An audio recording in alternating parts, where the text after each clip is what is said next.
Hey, what is up? Welcome to this episode of the Entrepreneur to Entrepreneur podcast. As always, I'm your host, Brian Lofermento, and I know everybody wants to talk about AI these days, but unfortunately, too many AI conversations stay at either the academic or the theoretical level. And that's why I know that you are absolutely going to love today's guest and fellow entrepreneur, because this is someone who views the really tangible and actionable parts of AI to enter the realm, the important realm, the most important realm probably, of implementation of AI. So let me introduce you to today's guest. His name is Yoyo Mandeel. Yoyo is an accomplished AI and digital transformation leader with extensive international experience driving innovation across diverse industries and global companies, including G42, SodaStream, and Adama. As the founder and CEO of his company, Marzipan Tech, Yoyo leads an AI implementation agency that partners with enterprises and startups alike to integrate intelligent systems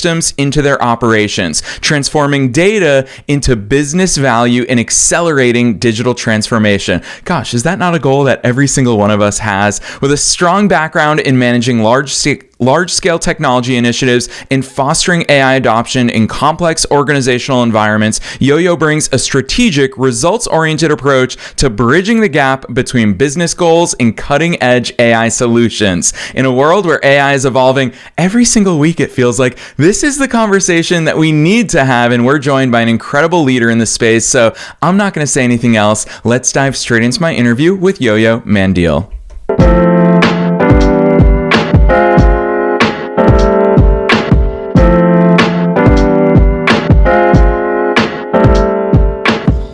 All right, Yoyo, I am so very excited that you're here with us today. First things first, welcome to the show.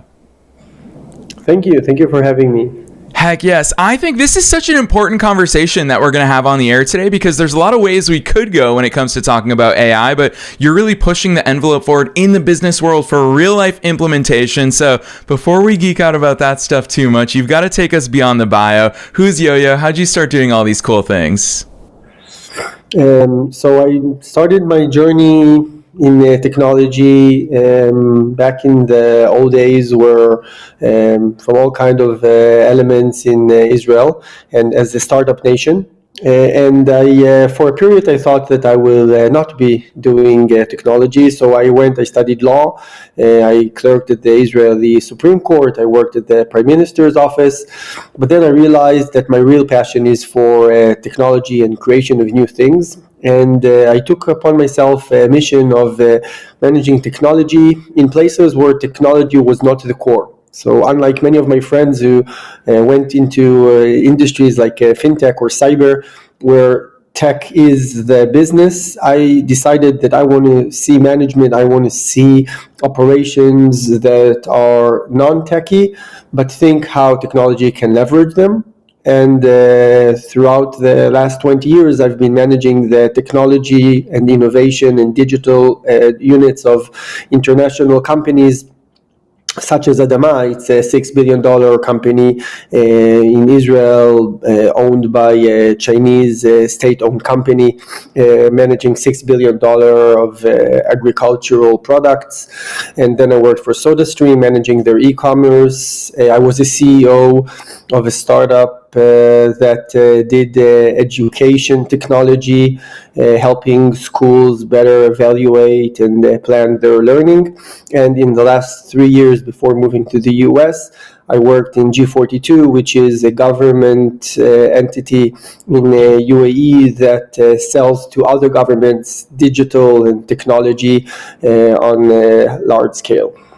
Yeah, I love that overview, especially that body of experience, Yoyo, because a lot of people, when they think about the world of big business, and especially it's pretty clear to me that you actually not only love, but you embrace the different experiences across so many different industries.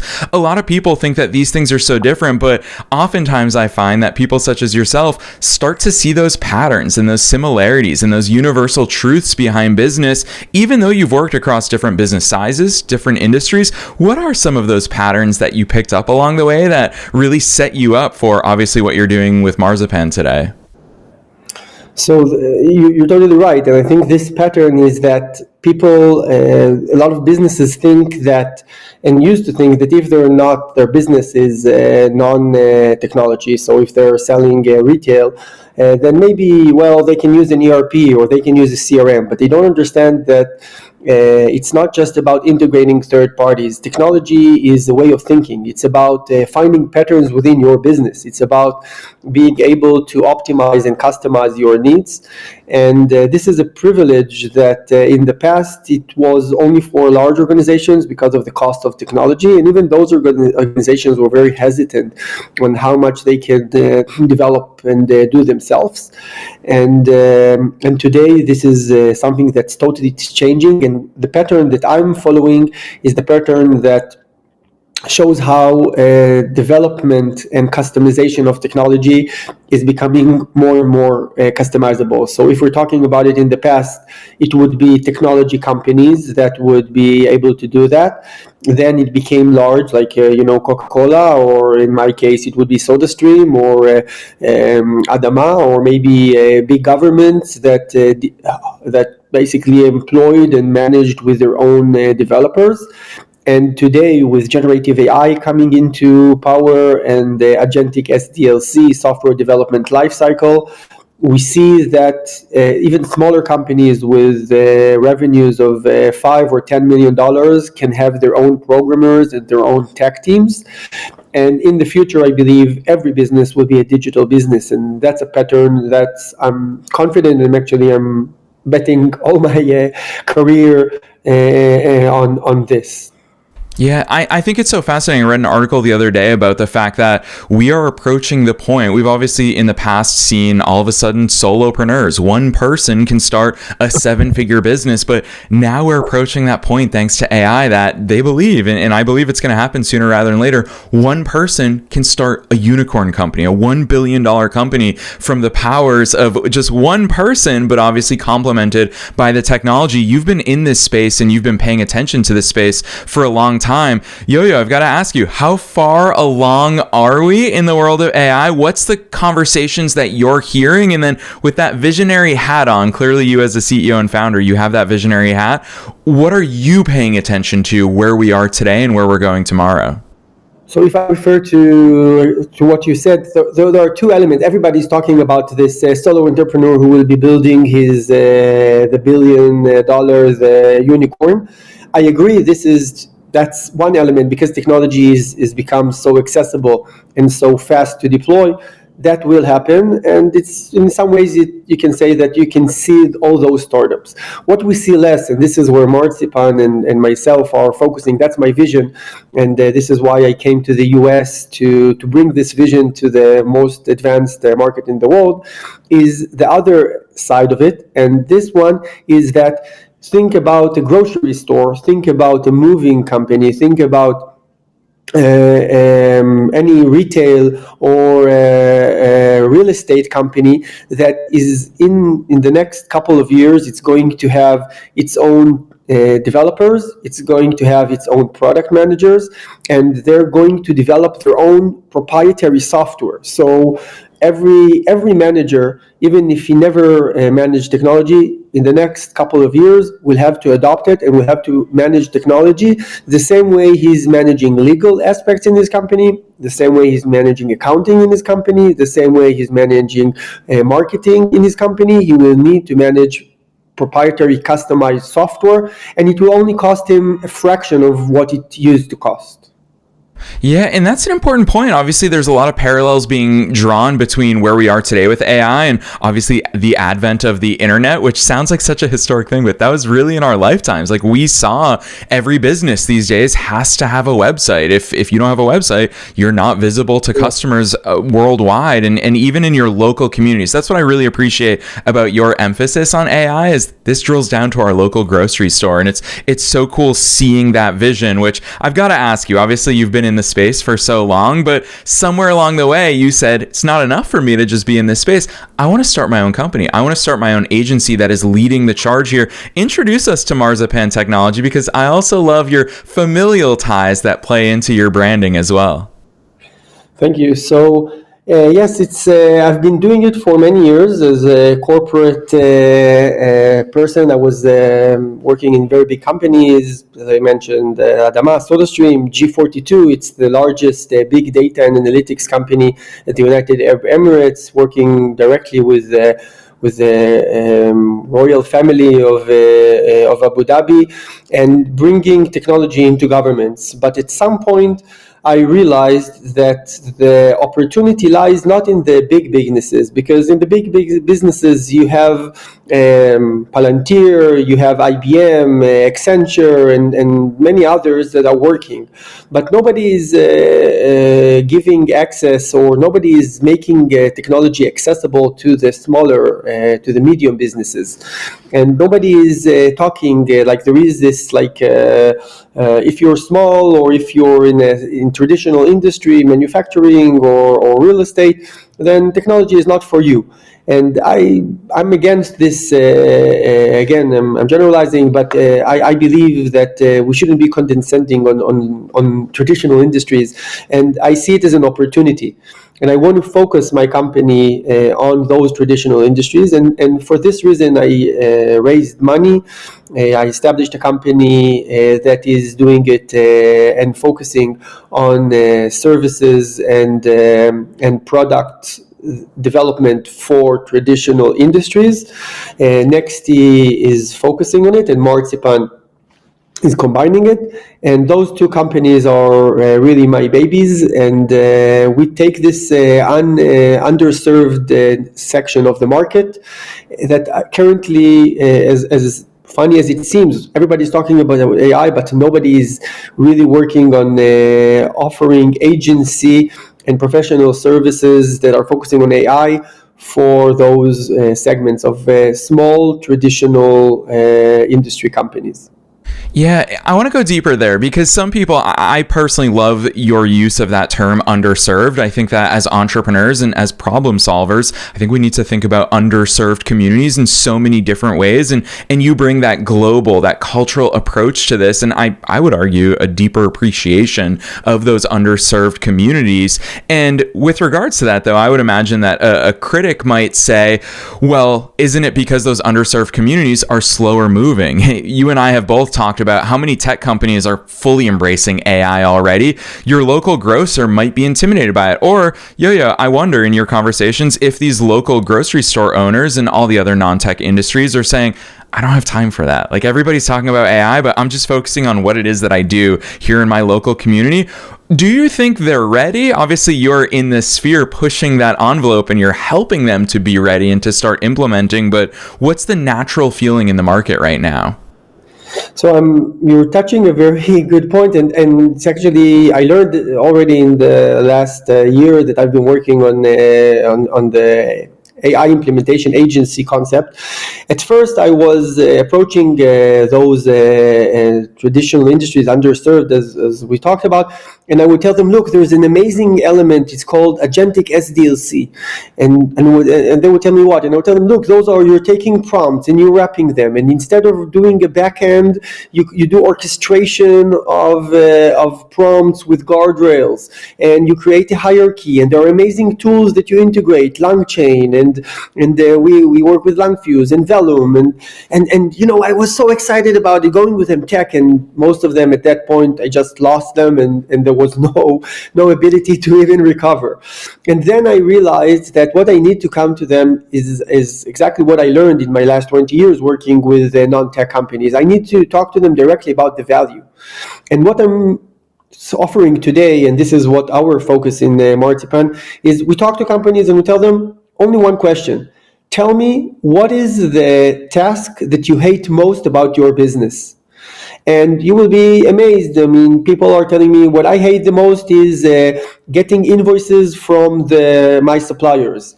What I hate the most is that I have calls that 80% of the inbound calls are just noise and are irrelevant, really, and don't create a sale for me. I hate that I need to sit hours and create the shifts for my team and find all the different balances between their vacations and their needs and their availability. It's not my business. I need to do it in order for my business to run, and I just hate doing that. And then I tell them, look, if I tell you that I can do it in an affordable cost and it can be available for you with all your business needs within just 30 days, would you try it? And everybody fall in love. And that's the idea. And then we bring the developers, we bring the product managers, we bring the technology and the systems that are using agentic SDLC in order to make it available. And this is something that if we did it 2 years ago, I wouldn't be able to do it in an accessible price, and I wouldn't able to do it so fast. And that's exactly the change. And we see that this pitch, together with a buzz about AI, everybody is open. And our job is just to take those jobs that create the burnout, those jobs that employees don't want to do. We give them to AI. This is what we do. Yeah, so well said. Listeners, how frequently do we talk about being customer centric? You see that Yoyo in real time listing off those examples. I love that those all come from real life conversations that you've had. Those are the answers. And the funny thing is it's still the same conversation. It's just this is a conversation driven by your customers' pain points. And that's what we all need to embrace in whatever our business is. I think that that's a real masterclass in how we interact with them. And I particularly love, I'm curious if you feel this way, because it's a conversation that I've had a lot personally with people off air, is that I find that the more that I integrate AI into my operations, it's not replacing humans. It's actually been enabling us. It's funny, we've hired more this year in 2025 than any year historically, because we can all do so much more now. And our capacity is greatly increased to the point where my human capital, I mean, we've got so many incredible people on the team behind the scenes of this show. And I think that that's in direct contrast to the media hype of saying, everybody's going to lose their jobs, everybody's afraid. Yo, how do you navigate those conversations with people? So I totally agree. I think AI is not there, and will probably, everything can happen, but in the next few years, or in the short and even medium term, AI cannot replace a human. There are so many complexities and so many nuances in things that we do that it cannot be that you'll have AI will say, okay, we don't need this role anymore. What will happen, and that's already happening, is that AI, as you described, will be taking some of the assignments, the repetitive elements in our jobs, and will replace them with technology. That leaves a place for people that need to deal with unexpected events, things that cannot be patternized or cannot be analyzed into processes that are repeating themselves. These elements, the more dynamic and agile your work, the more human you need. But everything that you do, when I talk to my clients, I tell them, if there is a process, usually that you hate doing, and that you're doing it more than 3 times a day, then give it to AI. And in another place that we're telling people, I'm saying, think about AI as a personal assistant, and you can only explain this personal assistant what they need to do 4 hours. You have like half a day, 4 hours to explain to them what they need to do. After that, you will not be able to talk to them anytime, again. From that point, they will just do what you explained to them in those 4 hours. If you can do it, give it to AI. But there's no way. I hope that when you hire employees, usually the lengths and complexity of what they do is requires much further training, and AI is not there. So maybe you can take a job, split it into 5 different repetitive tasks, but eventually you need humans to orchestrate, to organize. And the second point that I would like to emphasize is that doing so, you create so many new jobs, like context engineering, how you build the RAG and the memory behind it, how you build the prompts, how you monitor, how do you make the guardrails so that AI doesn't disappear, how do you make sure that it is updated and validated versus the models that keep changing.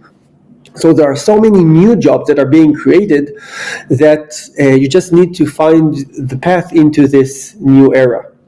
Yeah, and that's the view of AI that I am very confident, I'm an eternal optimist, that I believe is going to make a way better future for everybody, for employees, for employers, for us as consumers. I think that's so important. You've really emphasized quite a few times here in our conversation today how much this is in many ways driving costs down, which heck, for anyone who's been following macroeconomic trends over the past few years, we as consumers could certainly use that sort of assistance in the marketplace. So I'm really appreciative of the work that you do there. I want to ask you about implementation is so at the heart of everything that you do with Marzipan Tech that I've got to ask you, what's that process look like? Knowing that you're working with non-techie people a lot of the time, is it you walk them through or you shadow them and you look at all of their operations and their workflows, or you're looking at by employee? How are you making sense of their landscape so that you can start bringing those solutions to the table for them? So this is that's kind of my passion. As I said, it's not just to technology. My passion is to understand how businesses and organizations work. And every project we do is, as I said, the first question is what is the task that you often do but you hate doing? And the second question is, would you allow me to spend maybe 10, 20 hours with your team to understand this task, to learn the nuances, and then to productize it. And this is that's our team in Marzipan.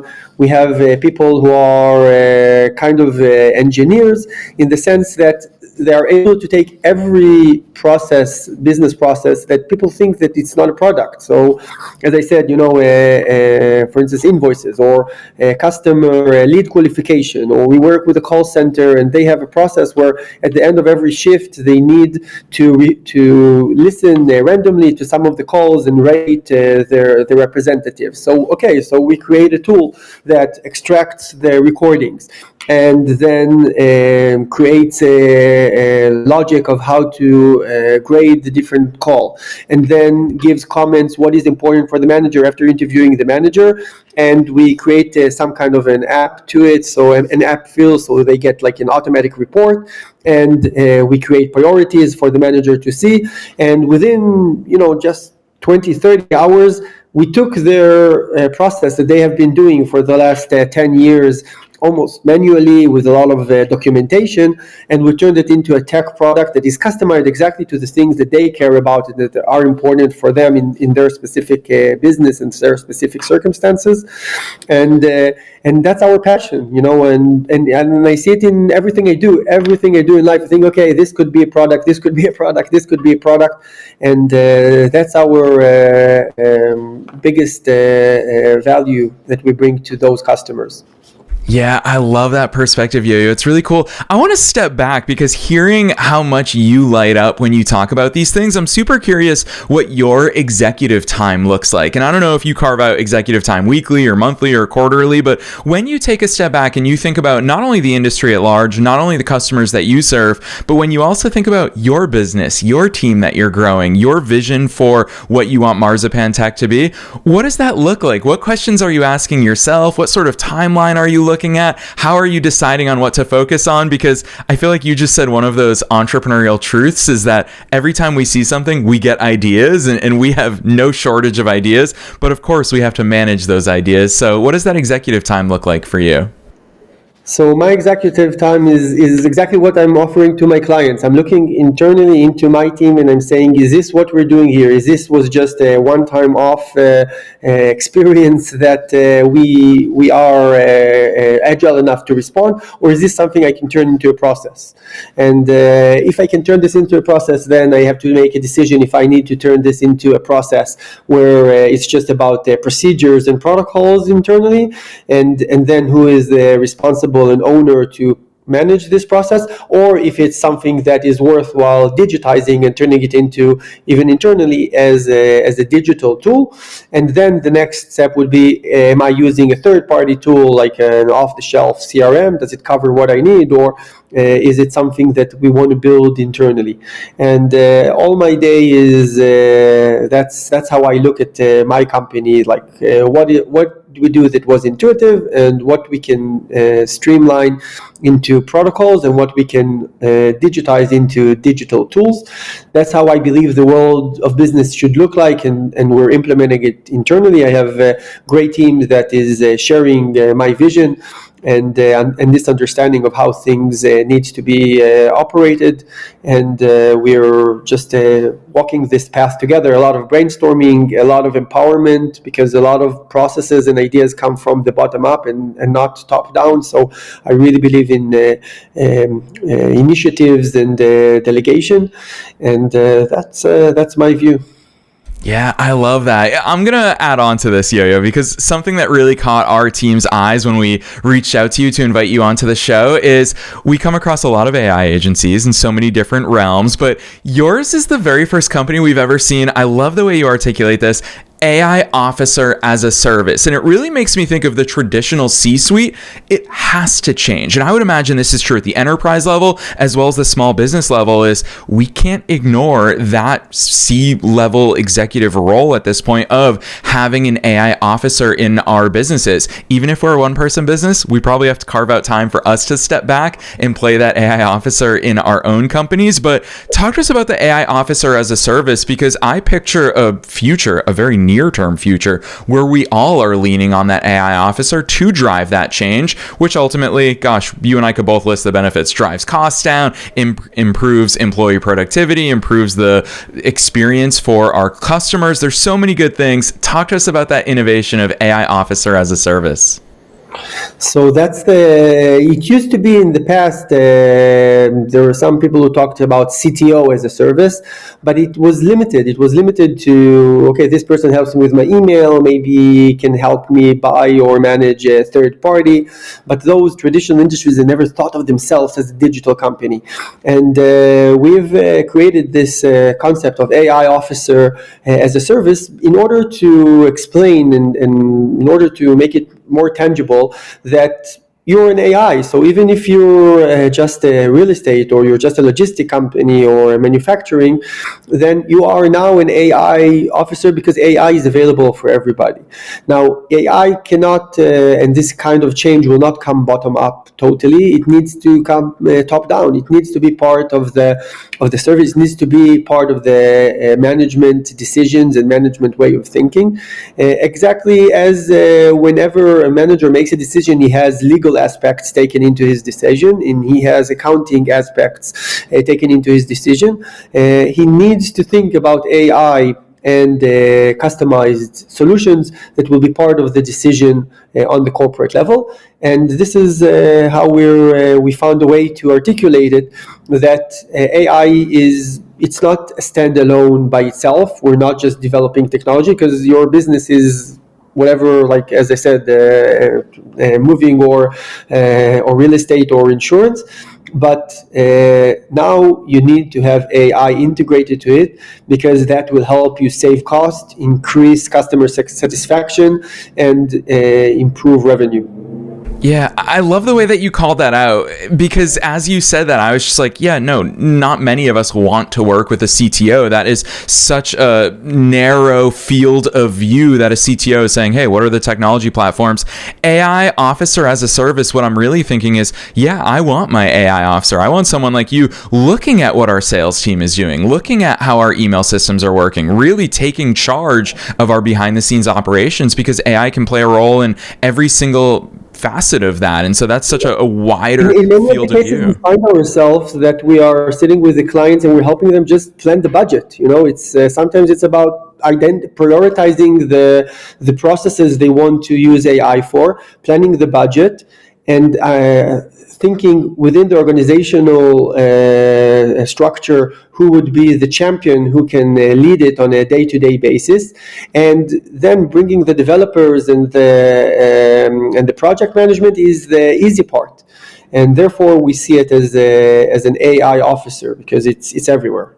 Yes, I love that. Oh gosh, Yo-Yo, I love your vision of, I want to say your vision of the future, but really it's your vision of the now, because we're already there. That to me is what really separates the work that you're doing. Is today's conversation is not theoretical. It's not future focused. This is what you're doing. This is what you've already built and you're executing for so many businesses. So kudos to you, but I don't know how you're going to answer this last question because you've already been such a wealth of knowledge. And the question that I ask at the end of every episode is, what's your best piece of advice for listeners? Knowing that we're being listened to by both entrepreneurs and entrepreneurs at all different stages of their own growth journeys, and also knowing that you're not just an AI expert, you are one of us, you are a fellow entrepreneur. So with your entrepreneurial hat on, what's that piece of advice that you want to leave them with today? So my piece of advice is really to be able to build yourself with the future. Don't fight it, and embrace it and enjoy it. And in that sense, I'm always saying, everybody give the example of Netflix and the Blockbuster, or the movies versus the TV. And you have to, I agree, not all jobs change, not all jobs stayed the same, but they changed. And we need to be agile enough, we need to be flexible enough. Always doubt what you're doing and think that maybe what you're doing can be improved. Always look around you and say, hey, I have something to learn from this person. And always be in motion and friction with others, with clients. And always leave 20% that you're trying new things. And this way, those 20%, 20%, and still we cover your entire 100% on a cycle.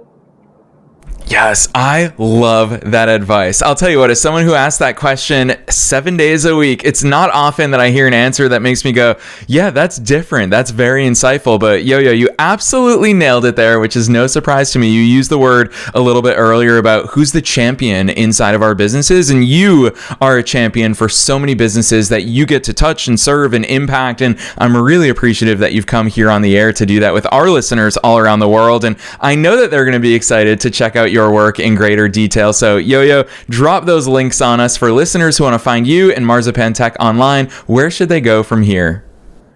So visit us at marzipantech.ai and NXTAI, NXTYAI. One is more focusing on product offering. One is more focused on consulting and strategic advice. And contact us at Yoyo at NextAI or Yoyo at Marzipan Tech AI, and we'll be happy to take all the tasks you hate doing and turn them into AI that will help you with decreasing cost and increasing revenue. Yes, I love that. And listeners, you already know the drill. We're dropping those links down below in the show notes, no matter where it is that you're tuning into today's episode. We're also adding one additional link. We're linking to Yo-Yo's personal LinkedIn. So if you want to reach out to him individually and connect with him, or just have an incredible entrepreneur in your network to learn from, to maybe partner with, collaborate with, introduce to other people who you know that he can serve. I love the way, Yo-Yo, that you articulate that. Hey, whatever it is that you hate to do, let us take that off your plate. So listeners, definitely check the links in the show notes. Otherwise, Yo-Yo, on behalf of myself and all the listeners worldwide, thanks so much for coming on the show today. Thank you very much. It was a real pleasure. Looking forward.